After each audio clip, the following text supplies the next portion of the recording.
Avez-vous déjà songé qu'un simple regard sur une vieille photographie pouvait bouleverser tout ce que vous pensiez savoir sur votre propre famille? À Bordeaux, en 1947, une jeune femme posait aux côtés de sa mère pour un portrait qui semblait banal.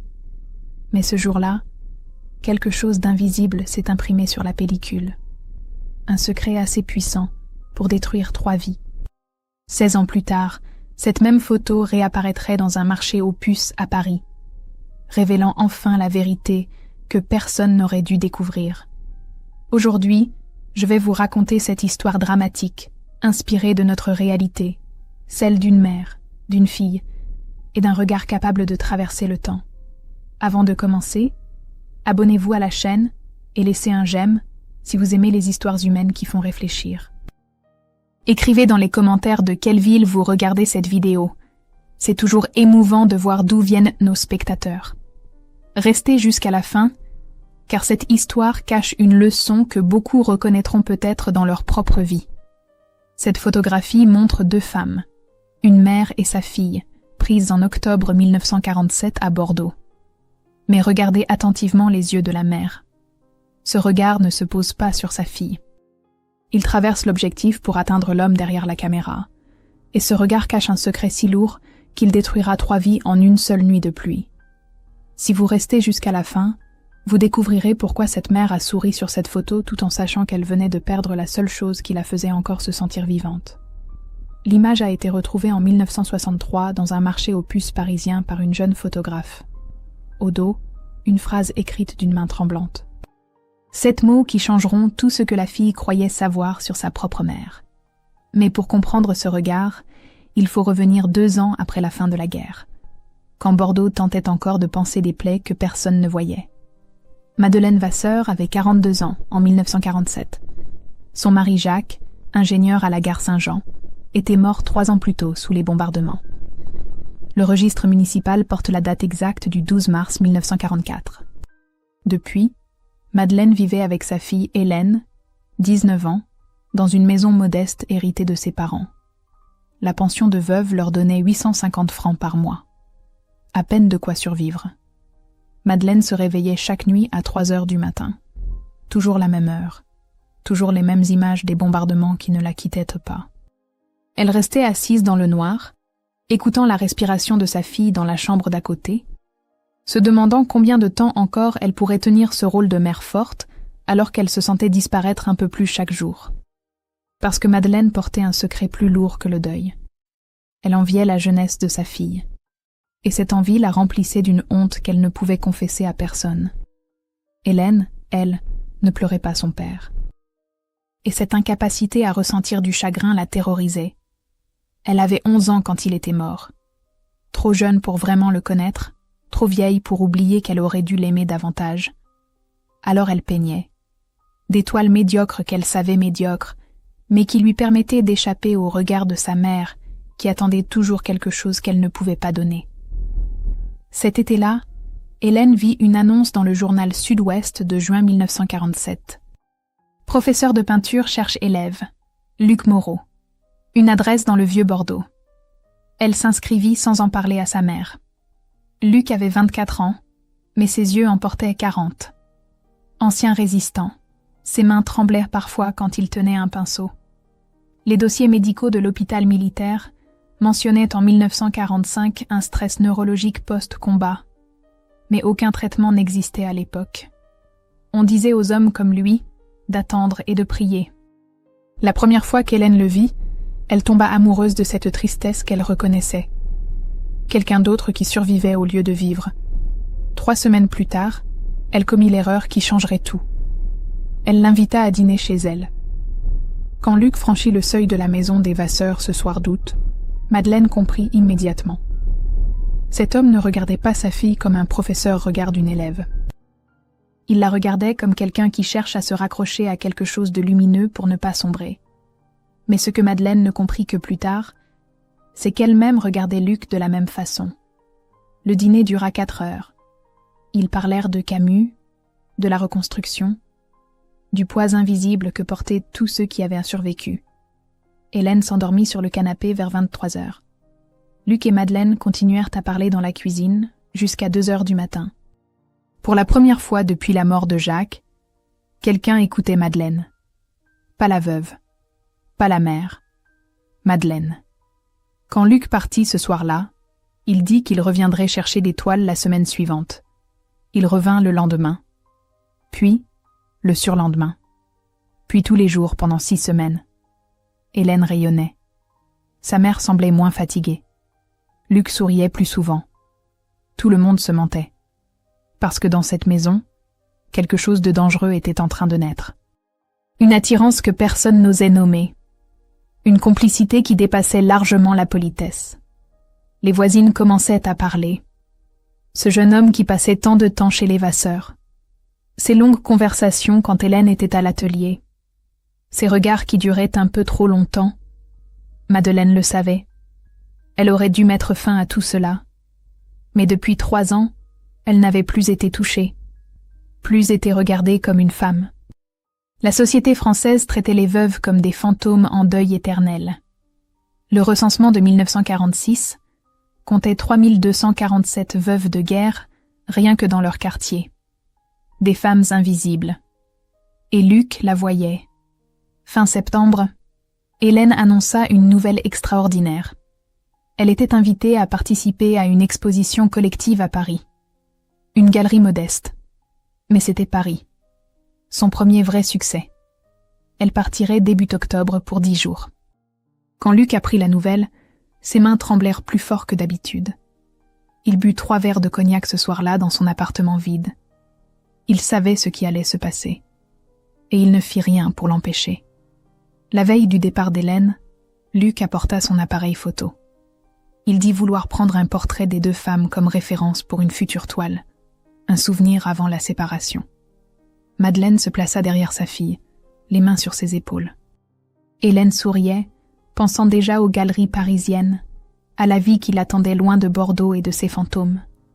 Mais Madeleine regardait Luc, et dans ce regard, il y avait tout ce qu'il ne s'était jamais dit.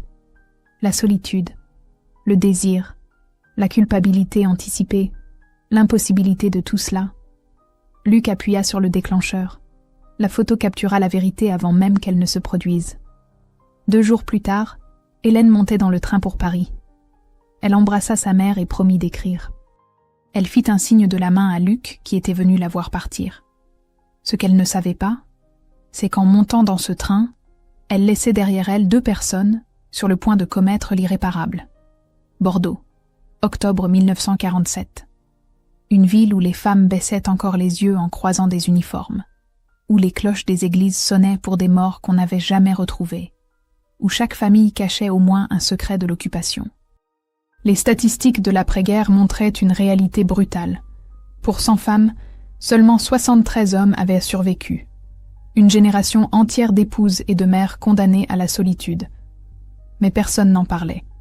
On reconstruisait les bâtiments, pas les cœurs. Dans ce monde brisé, Madeleine essayait de survivre jour après jour. Le matin du départ d'Hélène, elle fit quelque chose qu'elle n'avait pas fait depuis la mort de Jacques. Elle prépara son cassoulet. La recette exacte. Celle que son mari adorait. Les haricots blancs mijotant pendant des heures, le confit de canard, le parfum qui envahissait toute la maison. C'était le premier signe qu'elle commençait à accepter que la vie continuait. Même sans lui. Mais ce soir-là, elle cuisinait pour quelqu'un d'autre. Luc arriva vers 19h. Il apportait une bouteille de vin et un disque d'Édith Piaf qu'il avait acheté au marché. La vie en rose. Une chanson sur un amour qui rend tout beau. Une chanson dangereusement inappropriée pour ce qu'ils s'apprêtaient à faire. Ils mangèrent en silence d'abord. Puis Luc commença à parler. Vraiment parler. Pas les politesses habituelles, mais la vérité. Il raconta la résistance. Les amis torturés. Les nuits où il buvait jusqu'à perdre connaissance pour ne pas entendre leurs cris dans sa tête. L'impuissance qu'il ressentait parfois, cette incapacité à être l'homme que la société attendait qu'il soit après avoir survécu à l'horreur. Madeleine l'écoutait sans l'interrompre. Elle comprenait. Elle aussi portait une guerre que personne ne voyait. Elle lui parla de Jacques. Mais pas comme elle en avait parlé aux autres. Elle dit la vérité. Qu'il était bon, mais distant. Qu'elle l'avait aimé d'un amour raisonnable, pas passionné. qu'elle se sentait coupable de ne pas pleurer assez, de ne pas l'avoir aimé assez fort. Et puis, elle dit quelque chose qu'elle n'avait jamais avoué à personne. Depuis 3 ans, elle se réveillait chaque nuit en ayant peur. Pas peur de la mort, peur de disparaître, de devenir l'une de ces femmes invisibles que plus personne ne regarde, ne touche, ne désire. Peur que 42 ans signifie la fin de tout ce qui la faisait se sentir vivante. Les larmes coulaient sur ses joues quand elle dit cela. Luc tendit la main et essuya une larme. Son doigt resta 1 seconde de trop sur sa joue. Ils savaient tous les deux ce qui était en train de se passer. Mais ce soir-là, ils ne firent rien. Luc partit vers minuit. Madeleine resta seule dans la cuisine, le cœur battant, consciente qu'elle venait de franchir une ligne invisible. Le lendemain matin, elle se réveilla avec une sensation étrange. Une sorte d'excitation qu'elle n'avait pas ressentie depuis des années. Elle se regarda dans le miroir et, pour la première fois depuis longtemps, elle ne vit pas une veuve fatiguée. Elle vit une femme. Cette pensée la remplit d'une honte immédiate. Sa fille venait de partir, et elle pensait à un homme de 24 ans, l'homme qui était censé être avec sa fille. Mais elle ne pouvait pas arrêter d'y penser. Luc revint l'après-midi même. Il dit avoir oublié des pinceaux. Mensonge évident. Les pinceaux étaient dans son sac. Ils prirent le café dans le jardin. Madeleine avait commencé à replanter des fleurs la semaine précédente. Un rosier que Jacques avait planté en 1939 recommençait à bourgeonner. La vie revenait partout. Luc remarqua les mains de Madeleine. Sales de terre, abîmées par le travail. Il dit qu'elles étaient belles. Pas des mains de dame. Des mains de femme qui se bat. Madeleine sentit quelque chose se briser en elle. Ou peut-être se réparer. Elle ne savait plus. Les jours suivants passèrent dans une tension insoutenable. Luc venait chaque après-midi. Il parlait. Il riait parfois. Hélène envoyait des lettres enthousiastes de Paris. L'exposition marchait bien. Elle pensait peut-être rester 1 semaine de plus. Chaque lettre d'Hélène augmentait la culpabilité de Madeleine. Et pourtant, elle attendait chaque visite de Luc comme une adolescente attend son premier amour. Une nuit, Luc avoua quelque chose.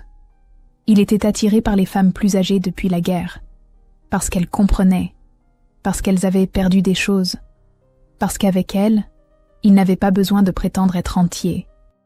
Madeleine comprit alors qu'elle n'était pas la seule à se sentir brisée. Ils s'assirent côte à côte sur le canapé ce soir-là. Leurs mains se touchaient dans presque. Presque. Dehors, les voisines parlèrent déjà. Madame Berger avait dit à Madame Duchamp que ce jeune professeur passait bien trop de temps chez Madeleine maintenant que la fille était partie. Que ce n'était pas convenable. Qu'une veuve devait respecter la mémoire de son mari. Mais Madeleine n'entendait plus les qu'en dira-t-on. Pour la première fois depuis des années, elle se sentait vivante. Le 8e jour après le départ d'Hélène, le ciel de Bordeaux devint noir en fin d'après-midi. Une pluie violente commença à tomber vers 18 heures. Le genre de pluie qui isole le monde, qui transforme une maison en île. Luc était encore là quand l'orage éclata. Madeleine lui dit qu'il pouvait rester jusqu'à ce que ça se calme. Ils allumèrent un feu dans la cheminée. Elle servit du cognac. La pluie tombait sans s'arrêter. Les heures passaient. 20 heures. 21 heures. 22 heures. Il parlait de moins en moins. Le silence devenait plus éloquent que les mots. Minuit approchait quand Madeleine dit quelque chose qu'elle regretterait le reste de sa vie. « J'ai peur de mourir sans avoir été touchée une dernière fois. » Luc la regarda. Dans ses yeux, elle vit la même peur, la même solitude, le même besoin désespéré de sentir qu'ils existaient encore. Ce qui se passa ensuite n'avait rien de romantique. Pas de musique, pas de passion dévorante. Juste 2 personnes brisées, cherchant un peu de chaleur dans le froid de leur vie détruite. Après, ils pleurèrent tous les 2, parce qu'ils savaient ce qu'ils venaient de faire, et à qui ils venaient de le faire. L'aube arriva trop vite. Madeleine se réveilla vers 6 heures. Luc endormit à côté d'elle. La réalité la frappa comme une gifle. Qu'avait-elle fait? Elle se leva sans faire de bruit, descendit à la cuisine. Le feu était mort dans la cheminée. Les verres de cognac vides sur la table. Les preuves d'une erreur irréparable. Quand Luc descendit 1 heure plus tard, Ils ne se regardèrent pas. Il but son café debout près de la fenêtre. Elle nettoyait compulsivement la table déjà propre. Finalement, il parla. « On ne peut pas refaire ça. Je sais. Hélène ne peut jamais savoir. Je sais. » Il partit sans se retourner. Madeleine resta immobile au milieu de la cuisine, les mains tremblantes. Elle venait de trahir sa fille, avec l'homme que sa fille aimait peut-être. Mais le pire, c'était qu'une partie d'elle ne regrettait rien. Les jours suivants furent un enfer de silence et de culpabilité. Luc n'envoyait plus de messages, ne venait plus. Madeleine attendait chaque bruit de pas dans la rue, espérant et redoutant à la fois qu'il revienne. Elle avait écrit 3 lettres à Hélène, des lettres pleines de mensonges sur le beau temps et les voisines. Rien sur le vide qui grandissait en elle. Rien sur le fait qu'elle avait détruit quelque chose de précieux. La nuit, elle ne dormait plus du tout. Elle restait assise dans le noir, imaginant 100 scénarios différents. Hélène découvrant tout.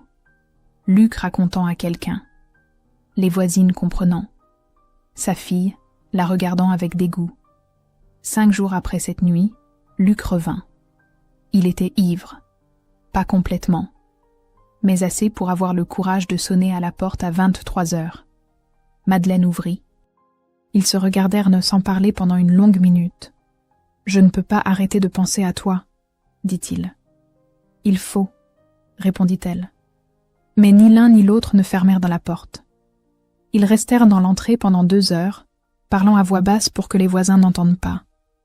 Luc expliqua qu'il s'était engagé dans la résistance à 19 ans, qu'il avait vu des choses qu'un garçon ne devrait jamais voir, que depuis, il ne savait plus comment aimer normalement, que Hélène était lumineuse et jeune et tout ce qu'il aurait dû vouloir, mais que Madeleine comprenait ce que c'était d'être brisée.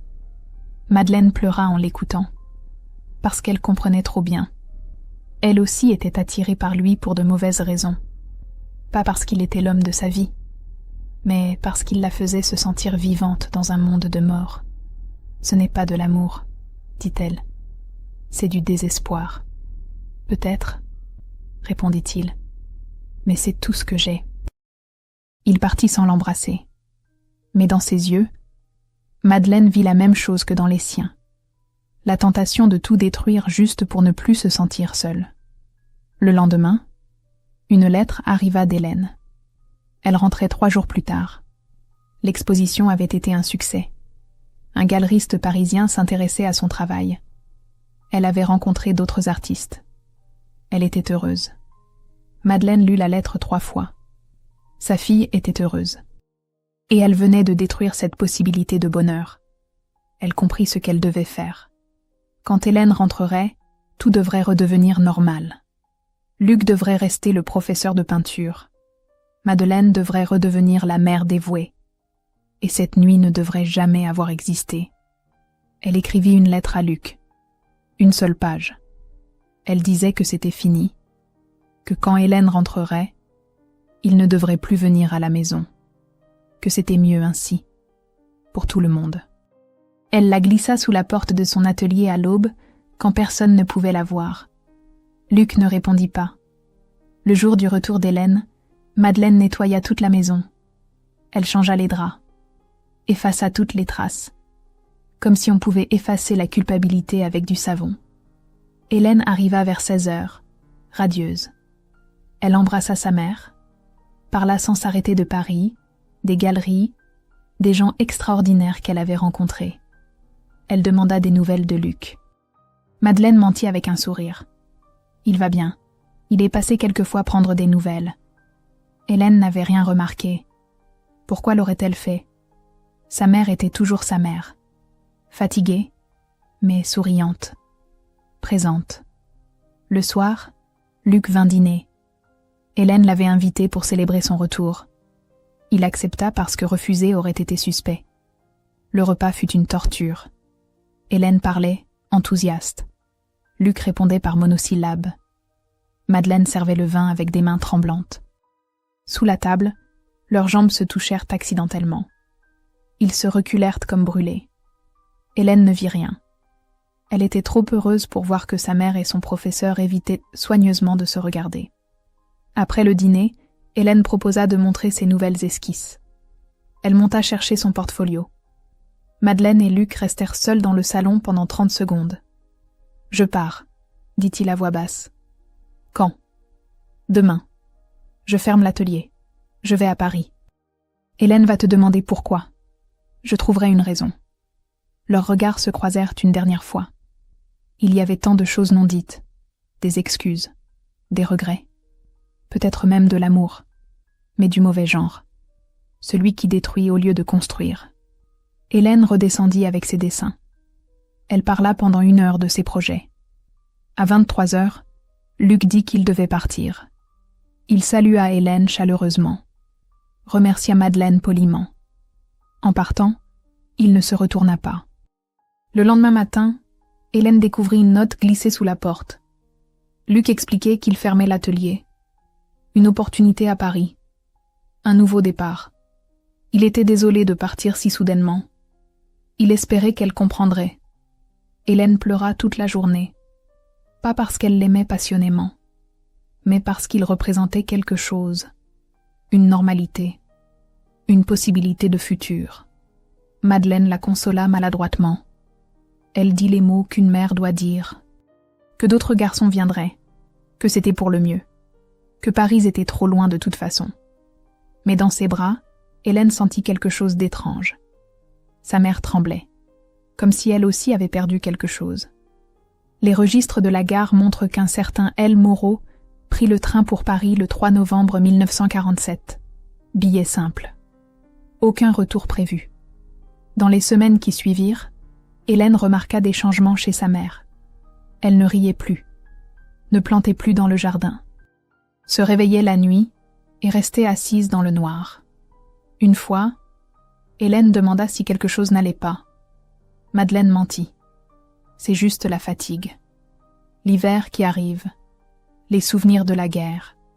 Hélène accepta ses explications, parce qu'elle aussi portait des secrets. Elle aussi faisait semblant d'aller bien alors que quelque chose en elle s'était brisé. Elles vécurent ainsi pendant des années. 2 femmes dans la même maison, chacune enfermée dans sa propre prison de silence. Et quelque part, caché dans un tiroir de Madeleine, un portrait. 2 femmes. Un regard qui disait tout. Un regard que personne ne verrait pendant 16 ans. 16 ans passèrent. Hélène avait 35 ans en 1963. Elle était devenue ce qu'elle avait toujours rêvé d'être. Une artiste reconnue. Pas exceptionnelle, mais respectée. Ses expositions se tenaient dans des galeries parisiennes modestes mais fréquentées. Le catalogue de l'exposition. Portrait de l'absence, présenté en mars 1963, montrait son évolution. Des visages de femmes seules, des regards vides, des mains qui ne touchaient rien. Toute son œuvre parlait de solitude, sans qu'elle comprenne vraiment pourquoi. Elle avait eu des relations, quelques hommes, rien qui dure. Elle disait qu'elle préférait sa liberté. La vérité était plus sombre. Elle ne faisait jamais vraiment confiance. Quelque chose en elle attendait toujours la trahison, la disparition soudaine, le mensonge, comme si une partie d'elle avait compris ce qu'elle n'était pas censée savoir. Sa mère vivait toujours à Bordeaux, seule dans la maison familiale. Elle s'appelait chaque dimanche, des conversations polies, le temps qu'il fait, les voisins, jamais rien de profond. 2 femmes qui s'aimaient mais ne se comprenaient plus. Madeleine avait 60 ans maintenant. Son cœur était fatigué. Les médecins parlaient d'insuffisance cardiaque. Elle prenait des médicaments, mais tout le monde savait que ce n'était qu'une question de temps. Un dimanche d'avril 1963, Hélène visitait une brocante près du canal Saint-Martin. Elle aimait ces endroits remplis de vies abandonnées, d'objets qui avaient appartenu à des gens disparus. C'est là qu'elle la vit. Une vieille malle remplie de photographies anonymes. Des visages oubliés, des moments figés dans le temps que plus personne ne réclamait. Elle fouillait distraitement quand ses doigts touchèrent un portrait en noir et blanc. 2 femmes. Une jeune, une plus âgée. Son cœur s'arrêta. C'était elle. Et sa mère. 1947. Elle avait 19 ans sur cette photo. Juste avant son premier voyage à Paris. Mais ce n'était pas possible. Cette photo était dans les affaires de sa mère. Comment était-elle arrivée ici? La vendeuse, une jeune photographe, expliqua qu'elle l'avait trouvée dans un lot acheté à un vide-grenier à Bordeaux. Elle avait gardé cette image parce qu'il y avait quelque chose d'étrange dedans. Un regard qui ne correspondait pas au sourire. Hélène acheta la photo sans négocier le prix. 50 francs. Elle tremblait en la tenant. De retour chez elle, elle l'examina sous une lampe. C'était bien elle, souriante, innocente, pensant à son avenir. Et derrière, sa mère, les mains sur ses épaules. Mais le regard de sa mère n'était pas sur elle. Hélène comprit soudain ce qu'elle voyait. Le regard de Madeleine traversait l'objectif, fixait quelqu'un d'autre. Et dans ce regard, il y avait quelque chose qu'une fille ne devrait jamais voir dans les yeux de sa mère. Du désir, de la culpabilité, de l'amour impossible. Elle retourna la photo. Au dos, une écriture qu'elle ne connaissait pas. 7 mots en français. Les visages changent, mais les regards restent. L'écriture de Luc. Elle en était certaine. Tout se mit en place d'un coup. Le départ soudain de Luc. Le changement chez sa mère après son retour de Paris. Les années de silence. La tristesse inexplicable qui avait envahi la maison et ne l'avait plus jamais quittée. Quelque chose s'était passé pendant qu'elle était à Paris, entre sa mère et Luc. La première réaction d'Hélène fut la colère, une rage brûlante. Sa propre mère, avec l'homme qu'elle quoi exactement? Qu'elle aimait? Non, pas vraiment. Qu'elle aurait pu aimer? Peut-être. Elle passa 3 jours sans dormir, la photo posée sur sa table, incapable de détourner les yeux. Puis, lentement, la colère se transforma en autre chose, en compréhension. Elle repensa à sa mère en 1947. 42 ans. Veuve depuis 3 ans. Invisible. Seule. Vivant pour sa fille mais oubliant de vivre pour elle-même. Elle repensa à Luc. 24 ans. Brisé par la guerre. Cherchant désespérément quelqu'un qui comprenne. Elle repensa à elle-même. 19 ans. Égocentrique comme le sont tous les jeunes. Inconsciente du prix que sa mère payait chaque jour pour maintenir l'illusion de normalité. Et elle comprit quelque chose de dévastateur. Ce qui s'était passé entre sa mère et Luc n'avait probablement rien à voir avec l'amour. C'était de la survie. 2 personnes noyées s'accrochant l'une à l'autre pour ne pas couler complètement. 1 mois après avoir trouvé la photo, Hélène prit le train pour Bordeaux. Elle n'avait pas prévenu sa mère. Elle arriva un mardi après-midi, la photo dans son sac. Madeleine ouvrit la porte. Elle avait vieilli. Ses cheveux étaient complètement gris, son visage creusé par la fatigue et la maladie. Mais quand elle vit sa fille, elle sourit. « Tu ne m'avais pas dit que tu venais. J'ai trouvé quelque chose qui t'appartient. » Hélène sortit la photo. Elle la posa sur la table de la cuisine sans un mot. Madeleine devint blanche. Ses mains tremblèrent. Elle s'assit lentement, les yeux fixés sur l'image. Pendant une longue minute, ni l'une ni l'autre ne parla. Finalement, Madeleine dit d'une voix brisée. « Tu sais, je sais. Depuis quand? Depuis 1 mois. » Madeleine ferma les yeux. Des larmes coulèrent sur ses joues. 16 ans de secret. 16 ans de culpabilité silencieuse. 16 ans de se réveiller chaque matin en sachant qu'elle avait trahi sa fille. « Je suis désolée, » murmura-t-elle. Mais Hélène fit quelque chose d'inattendu. Elle prit la main de sa mère. Cette main abîmée par le travail et les années. Cette main qu'il avait élevée seule après la mort de son père. « Maman, je comprends. » Madeleine leva les yeux, incrédule. « Tu étais seule. Papa était mort. La guerre t'avait tout pris. Tu cherchais juste à te sentir vivante. Ne serait-ce qu'une nuit. Tu ne peux pas comprendre ce que j'ai fait. Si, parce que j'ai passé 16 ans à ne faire confiance à personne, à tout détruire avant que ça me détruise. Et je viens seulement de réaliser pourquoi. J'ai senti que quelque chose s'était brisé cette année-là. Je ne savais pas quoi, mais je l'ai senti. Elles pleurèrent ensemble pendant 1 heure. 16 ans de silence brisé en un après-midi. Madeleine raconta tout. La solitude, l'attirance qu'elle n'avait pas cherchée, la nuit de pluie, le départ de Luc, la culpabilité qui l'avait rongée chaque jour depuis. Elle dit quelque chose qu'Hélène n'oublierait jamais. Je ne l'aimais pas vraiment. Et je ne regrette pas de t'avoir eue, ma chérie. Mais pendant cette nuit, j'ai regretté d'avoir cessé d'être une femme pour devenir seulement une mère. Hélène comprit alors que sa mère n'avait pas trahi par égoïsme. Elle avait survécu comme elle pouvait, dans un monde qui ne laissait aucune place aux veuves qui voulaient encore vivre. Après cette conversation, quelque chose changea entre Madeleine et Hélène. Pour la première fois de leur vie, elles se parlèrent vraiment, pas comme mère et fille. Comme deux femmes qui avaient survécu à la même guerre de façon différente. Hélène resta 1 semaine à Bordeaux. Elles parlèrent de Jacques, du vrai Jacques. Pas le saint qu'on invente après la mort, mais l'homme réel. Bon mais distant. Aimant, mais absent. Madeleine avoua qu'elle n'avait jamais ressenti cette passion dévorante qu'on voit dans les films. Juste un amour tranquille, raisonnable. Pas ce qu'elle avait ressenti pour Luc pendant ces quelques semaines de 1947. Même si ce n'était pas de l'amour non plus, c'était autre chose, quelque chose de plus désespéré, de plus humain. Hélène demanda si sa mère avait revu Luc après son départ. Jamais.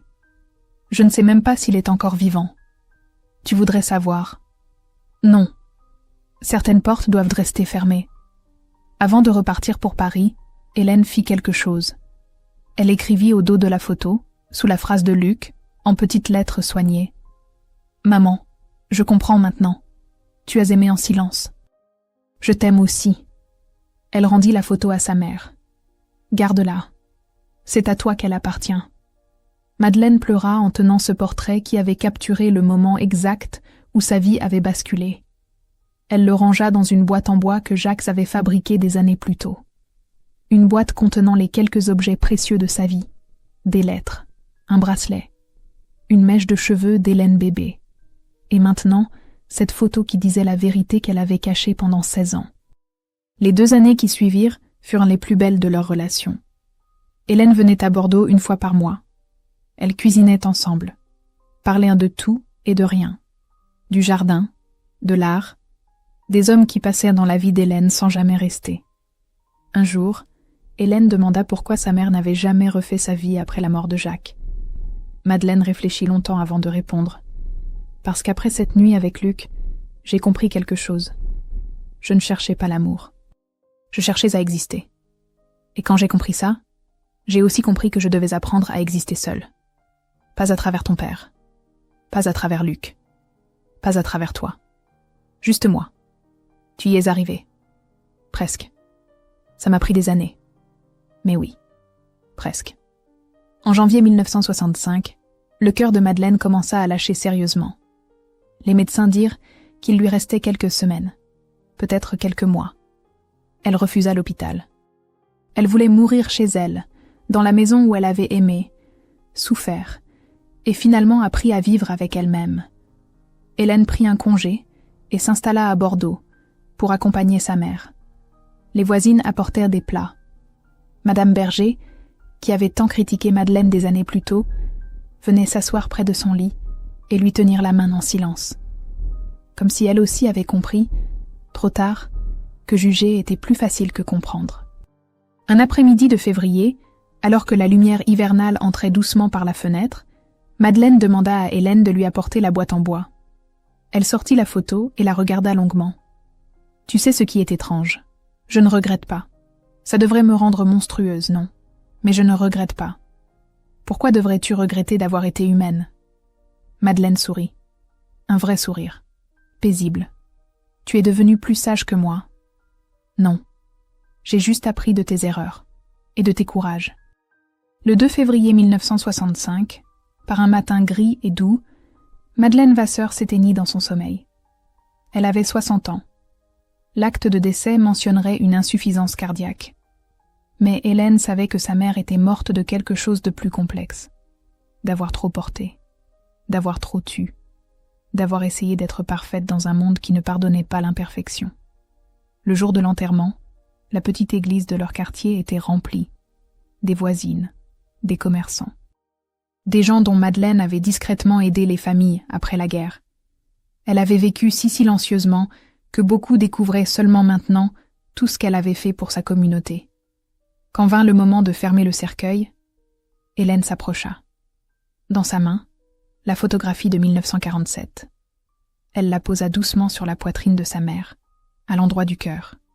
Les gens autour ne comprenaient pas la signification de ce geste. Mais ils virent les larmes d'Hélène.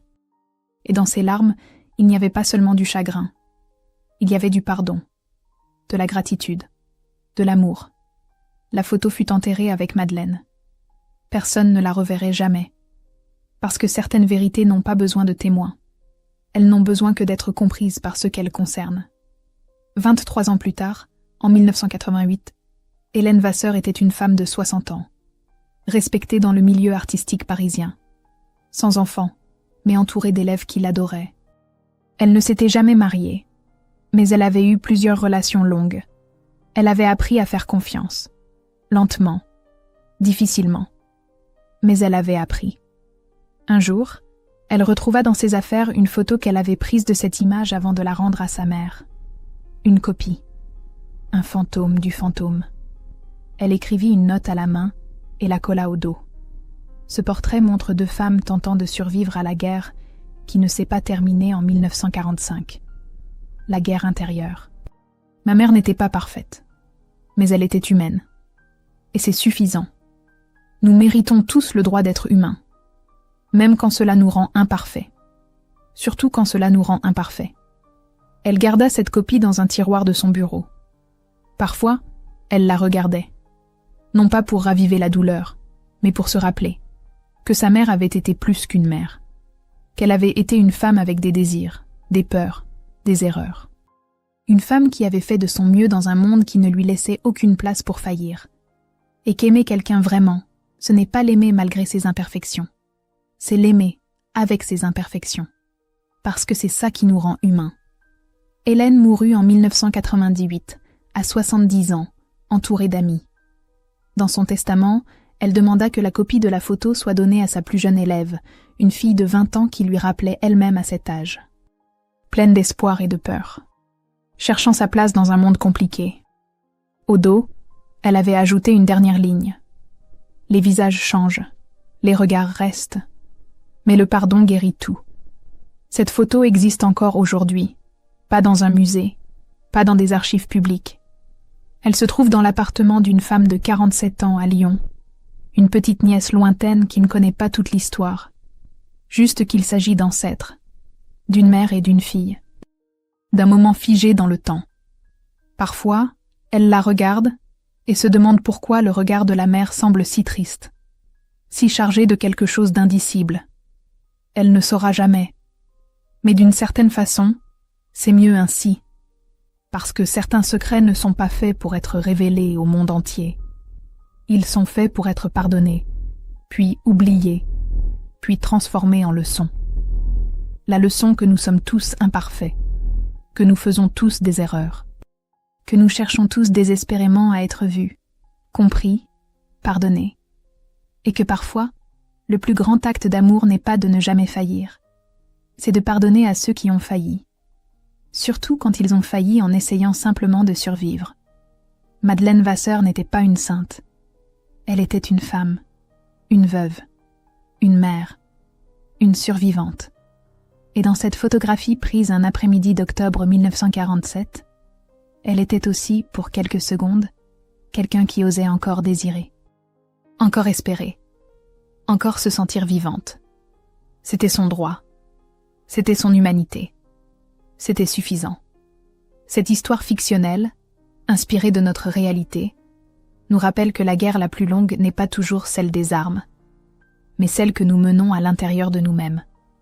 Elle nous enseigne que le pardon peut guérir ce que la honte et le silence ont détruit, et que parfois, aimer, c'est simplement comprendre que l'autre a fait de son mieux pour survivre. Et vous, avez-vous déjà porté un secret si lourd qu'il a changé votre manière d'aimer? Avez-vous un jour compris trop tard ce que vos parents ont vraiment vécu? Croyez-vous qu'on peut aimer quelqu'un sans jamais le comprendre complètement? Écrivez le mot pardon dans les commentaires pour me montrer que vous êtes resté jusqu'à la fin. Dites-moi aussi de quelle ville vous venez. J'aimerais savoir d'où vous écoutez ces récits. Et si vous connaissez une vieille histoire de famille, un souvenir d'antan ou une photographie ancienne qui cache une émotion, partagez-la. Peut-être qu'elle inspirera une prochaine histoire sur cette chaîne. Merci d'avoir regardé. Abonnez-vous pour ne rien manquer des prochaines histoires. Laissez un j'aime si celle-ci vous a touché. Activez la cloche pour être prévenu des nouvelles vidéos. Et cliquez sur le prochain récit à l'écran. Chaque histoire ici est une mémoire, un écho de nos propres vies.